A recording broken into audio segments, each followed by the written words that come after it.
I miss you, buddy. Well, it's good to see you. I really do, man. So good to see you again. We always enjoy having you in Anderson. John, on behalf of the citizens of Anderson County, my council, I'd like to present you this for all the great stuff you've done for all the upstate counties, mainly for Anderson County. We really do appreciate it. Just like watching one of our neighbors give the win. Wow, well, you guys are like family, man. I love Anderson County. Oh, we got a hat. That'll help you with your fishing when you retire. Yeah, okay. Anderson County vibe. There we go. Yeah. Back when the soiree festival was in full control of downtown Anderson, the soiree board would put folks in their Hall of Fame. And each I remember year, that with the old hands. With the hands. In the concrete. In the concrete. Well, I believe what we have under here are your hands. So let's really? Yes, sir. Let's see if they are. Oh! And wow, that goes way back. 2002. Oh my gosh. 2002. Oh, this is mine? That's yours. Oh, thank you very much. We're going to let you carry it home. It was around the tree. And now that this is where we have our Christmas tree set up every year. So you had to pull me in. You didn't dig me up. We dug you up. We dug me up. You dug everybody up, right? We dug up Leo. I mean. Gosh, look at that. Thank you very much. And I need this to probably take off with. Yeah, we'll get it.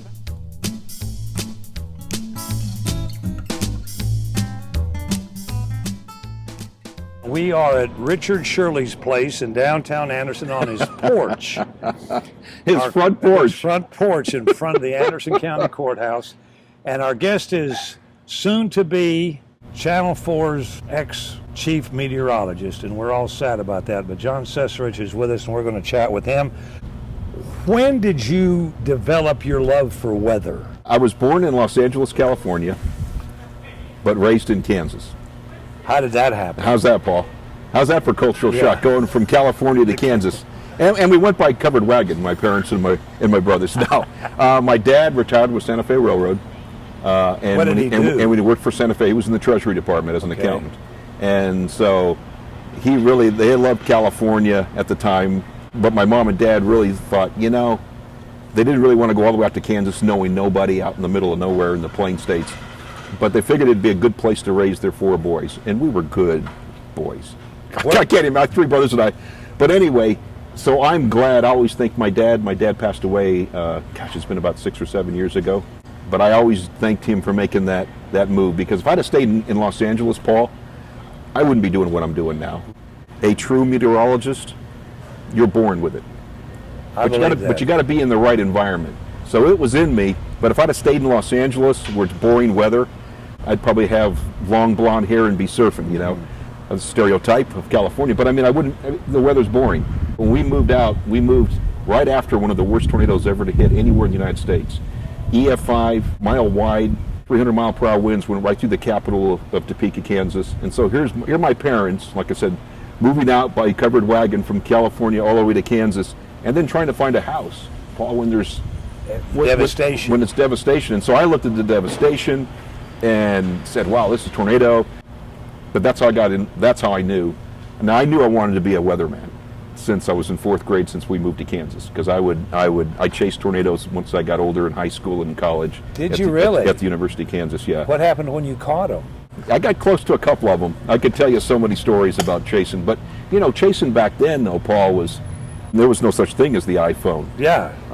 I'm looking at a map on a fax machine that comes from the Storms Prediction Center. At that time was in Kansas City, which is a half hour old by the time I get it. By the time I get out there, it's 45 minutes old. So trying to find a thunderstorm cell, I'm going on instincts. And that's probably what made me such a good forecaster, is that I can sense the weather by just being outside, like right now. What's it going to be this afternoon? Well, light this afternoon, increasing dark late this evening. 100% chance. What was that, the old George Carlin bit? Scattered stars, isolated moon.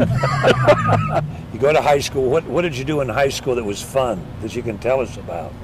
Well, all 3 brothers and we all played sports together. What was your best one? Probably basketball. Okay. We played football and baseball, and we all played all sports. Yep, University of Kansas. Yeah. So I went there to study meteorology. In fact, it was kind of interesting because I interned in high school. You know how it's like a career day? Yes. And you pick a different business. Yeah. And I go, okay, I'm going to have to get there like 5 in the morning because there was only like 10 slots for the National Weather Service in Topeka, Kansas. Like, who's gonna sign up for the Weather Service? So I make sure I'm there, and I go, you're the first one and the only one. I go, okay, great, yeah. But it was great, to listen to the forecasters and watch how they made the forecast and stuff. And I got to know the MIC, the meteorologist in charge there. He was an older man, a great guy. What year would this That would have been back in the 70s. It would have been probably about 73, 74. Okay, mid-70s. Yep. So I thought I would either work for the Weather Service after I graduated from college or work for the National Hurricane Center down the road. Did you really? But what happened was, when I went to the University of Kansas, of course, I started majoring in meteorology. Well, meteorology was in the geography department. So I had to take a couple of geography classes anyway just to get my requirements. And so I thought, I'm so close to getting a double major, why not go ahead and major in geography too? So I started going for a double major, geography and meteorology. Well, a buddy of mine who was getting his master's when I was getting my bachelor's, we did the local university Jayhawk channel, and we did the weather for him. Well, then we started, I said, why don't we go ahead and let's call some of the commercial stations around town. Instead of having the DJ read partly cloudy, high 73 today, we'll put a little personality into it. You don't have to pay us, we're strictly volunteer, and if you don't like what we do, just say later, and we'll go back to rip and read the forecast from the Weather Service. And then, so we started expanding. We started doing radio stations in Nebraska, and Kansas, and Missouri, and so we opened up what we called the KU Weather Service. And I thought, I'm doing this. The journalism department found out about it, and they wanted me to take a class in broadcasting. So I said, sure, I'll go ahead and do that. Well, then I thought, I'm taking these classes, and who knows what's going to happen, So I thought, I'm going to be really loaded my senior year with courses. Why not go an extra year and major in radio, TV, and film? And so I got a triple major. And think about it, Paul, how lucky I am and how really blessed I am, because I'm using all 3 majors. Exactly. And how many thought? Right. How many students major in something and never even use their major when they get out of college? All too often. Yep. And here you're using all 3. Yeah, and I've been so lucky in this business. Your first paying job in television was where? First in TV was Palm Springs, California. My first job out of college was actually cloud seeding thunderstorms, a summer project in western Kansas. That was awesome. That was really cool. Flew through in twin-engine Aztecs. One of the pilots that was my roommate, and they don't do it anymore because of liability reasons. They used to cloud seed even hurricanes to try to make the eye wall getting large, which means the winds would weaken. Yeah. Problem is, when you cloud seed thunderstorms with silver iodide, we'd actually have flares on the sides of the wings, and I would go. I wasn't supposed to. I was supposed to be the forecaster, whether or not we're going to see rain augmentation or hail suppression, which is mainly hail suppression, and that was it. But instead, my roommate was one of the pilots, and these were commercial airline pilots. They did it for the summer. And instead of them flying through thunderstorms, which is the first thing they teach you in aviation, is to stay away from thunderstorms. I decided to go on every day and night session. So I went 24/7 with them. We'd fly. That way I could look at the radar, and I could tell the pilot how we could get into the core, shoot the silver iodide in the updrafts, and get out safely so he could just concentrate on flying. And of course, I told my parents I never flew through thunderstorms afterwards. I told them, no, I'm just launching weather balloons, which I did, and forecasting. I never told them I was hit by lightning in the plane. Tornadoes were on the ground. We were flying through one cell because we had one guy, just a little Cherokee, a single engine. He's flying on the bottom of the base with the updrafts of the thunderstorm. And we're going at about 10, 15,000 feet and going into the updrafts and shooting silver eye. Is there another meteorologist in the history of meteorology that ever did that? Are you the only one? There's probably not many around because that project didn't last too long, and it was mainly because of liability reasons. Yeah. It's just the way things are now. Our guest is John Cessarich, and when we come back, we're going to talk about his tenure at Channel 4.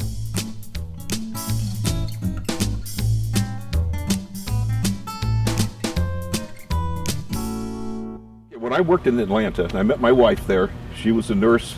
It was a blind date. She was blind at the time. Nah, I figured I better ask her to marry me before eyesight comes, since I got a face for radio. So when I was working in Atlanta, I would come up here sometimes and fish with some buddies. North Georgia mountains, came up to the Greenville area. This is back in the 80s. Okay.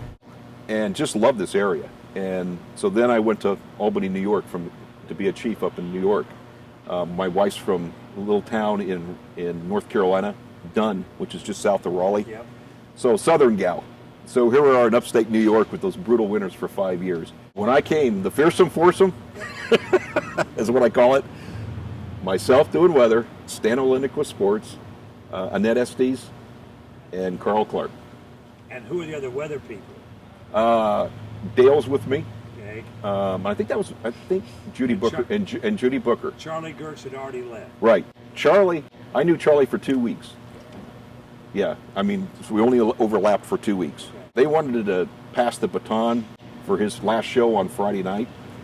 And I'm like, I kept thinking about it. My wife's still up in New York trying to sell the house so we can come down here with my son.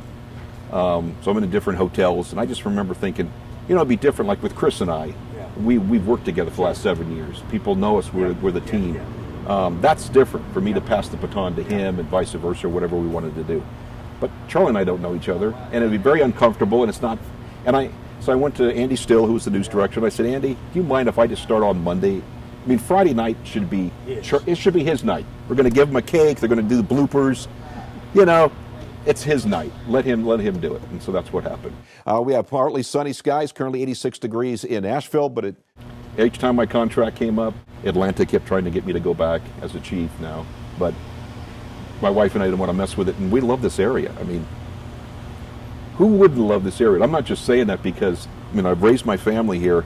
You've got everything. You're right between Atlanta and Charlotte if you want the big cities on I-85. You're 45 minutes to the mountains. You're 3 hours to the beach. The biggest stories you covered were what? Probably just ice storms, snowstorms, but the biggest one probably was the March blizzard of '93. That was just a monster storm. And it really was probably the storm of the century. This was Monday and I come into work. Back then, now we have a zillion computer models that we have to look at, which is kind of almost confusing for forecasting because some say this, some say it's supposed to do this. Back then, it was really only one. And it was called the NGM. And I called it the no good maps. But it actually, I had no choice, that's it. So on Monday, I walk in and they've got this monster storm developing for the upcoming weekend, 5 days out. It was going to be a storm that was going to come in the western Gulf of Mexico and explode. It's basically a hurricane in March without its characteristics, just a monster. And so I look at that, well, that's interesting. But usually something that happens that fast, that big, a lot of times what we call them run to run when they at this time they came out twice a day. The next run, maybe a little piece of lint got in the computer and somehow made this storm out of nowhere. And the next day it's not even there. Or it's much weaker or something like that. Next day I come in on Tuesday. Wow, still there. For a snowstorm, as far as a blizzard, watch or warning is usually issued for a small part of one state. Okay. This storm was so big, from northern Alabama to Maine, blizzard warnings. This was unheard of. And so I come in on Wednesday.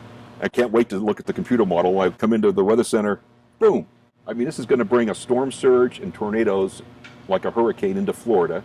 It's going to move to the southeast of us. We're going to get heavy rain and wind. And then once it goes by, there's Arctic air behind it. That's going to push in behind it. And from northwest to southeast, the rain's going to change to snow. And I want everybody to call me. And I literally, how hard it is to predict snow and ice here. And I told the newsroom and I said, I won't bet you money, but I'll bet you lunch or dinner. I was eating for free because it's exactly what happened. Yeah, we got about anywhere from 5 to 10 plus inches here in the upstate. 2 feet in Asheville, 100-mile-per-hour winds and blizzards up on top of Grandfather Mountain in Mount Mitchell. It was incredible. And then when you get these national reporters that do a story like on Discovery Channel or something, or National Geographic, and you'll watch them even just like a couple years ago, and the reporter will say, surprise, blizzard, snow. No, it's not a surprise. The people that are caught off guard just weren't listening. Because this was a big storm. And I was there. I didn't go home for a week. So I didn't see I live in Simpsonville, and that's why I live like Anderson south of I-85. You live north of I-85, you better have a backup generator for ice and snow. And my wife said with all the wind and rain and snow that we had, electricity flickered for a couple minutes, but that was about it. And my kids were little. My daughter was just born. had to come out and say an official goodbye to John Cessarich because he's been such a great friend to our community. Oh, it's And good seeing you, Richard. It's good seeing you. It's so good to see you again. You know, I got to tell you the story of how the soiree and Channel 4 got so meshed. We went over and made a presentation to Dave McAtee, who was one of the all-time greats in the broadcasting Absolutely, business. our general manager. And we miss him so much. Yep. But I went over there and I said, Mr. McAtee, I said, people in Greenville are going to watch Channel 4. And people in Spartanburg are going to watch Channel 7. And people in Asheville are going to watch Channel 13. The real battleground for viewers is in Anderson, South Carolina. And we can help you make a real impression if you come be the title sponsor of our new downtown festival. And Dave bought into that argument. And from that moment on, the interaction between the anchors became so strong, and the connection between Anderson and having John here every year. I think there was 1 year that John couldn't come because there was a squall line of thunderstorms coming through. Yeah, I remember. That took all of our tents down the street. Exactly. And you had to stay home and watch the radar. Exactly. I do have a little story to tell you from behind the scenes, is that Dave McAtee called me one day and said, we're going to put in this new system. It's called Doppler radar. We're going to be the only station in the area that has one. Still the only station, which is amazing. When you're in public service as long as I am, you get exposed to a lot of TV reporters and a lot of TV coverage. And John was the only personality who produced his own segments. He didn't come in and say, okay, what do y'all want me to do? And we'd say, well, we'd like for you to pick up that glass of tea and take a sip. He always told us what he was gonna do. So the soiree was sort of his palette, and he came in with his own paint and told us how he was gonna tell our story. And to this day, I've never seen anybody else do it that way. We had some fun, didn't we? We had some fun. Those were such good memories. And I love Anderson County, and I really miss the Anderson soiree. I really do. I looked forward to that every year. In fact, one time, we actually landed Sky 4 in the middle. We had this young pilot. Do you remember? I do. Paul Brandon? Yeah. A lot of the reporters didn't want to fly with him because he was like, what, 19, 20 years old? But he was generation of generation pilots. So he grew up with that. And he liked to take chances, and I flew through thunderstorms, I've chased tornadoes, I've hunted sharks. I like stuff like that. So we decided, which I'm not quite sure, me and my big mouth, we decided to go and land between the buildings here on Main Street. Yes, you We did. roped it off, we called the police, and so we land right between the buildings, and then I come out and I do the weather with you, and we rope off Sky 4, and people were coming up thinking that they'd get, so how much does it cost for the rides? No, we're not flying. It was just there for display. But I always looked forward to coming down because we had so much fun. What you gonna do when retirement hits? I'm going to relax. I'm going to take it easy. I just feel like it's just go. And I want to just I wanted to retire 3 years ago. My contract came up, and then a couple of people from corporate came down from New York and talked me into staying a little bit longer. And I'm like, all right. They want a longer term. And I cut it down to 3 years. And then it was like 2 months later, those two, they retired. And I'm like, what is going on here? So you get to retire, and I don't. I get to. But my kids and my wife didn't think that I was ready back then. They know that now I'm ready. I'm not ready to go. I'm up for re-election in 2020. You know you'll get my vote. Well, I certainly hope so. And but I'm going to watch your retirement with interest, because if you survive it, I might try to come right behind you. There you go. 2 days before Thanksgiving will be my last day. Well, John, Anderson, South Carolina, we hope has always been considered at least your second or third home. Oh, absolutely. And to say goodbye in the area where we always had the soiree, right here, we always had the sign hanging off. Exactly. And doesn't it seem like yesterday? It does. It really does, Richard. Yeah, it really does. I know. I've got such fond memories of you, the Anderson soiree, the people of Anderson County. It is. It's like a third, fourth home. I'm not sure what. I guess work is another home. Well, we just can't imagine you leaving your position without coming by here and having an official goodbye. Well, I appreciate you inviting me. Well, thank you very much. 28 years. Can you believe I've been there? No. Almost 29. And no matter how much time passes between the times we see each other, it's just like seeing a relative. You're absolutely right, Richard. Thank you very much. God bless you, John. Thank you for everything you've done for Anderson. Thank you. Yes, appreciate sir. it. Ladies and gentlemen, thank you for joining us today as we met with John Cessarich to give him his official retirement papers from the County of Anderson. And if he's ever back, help us welcome him back.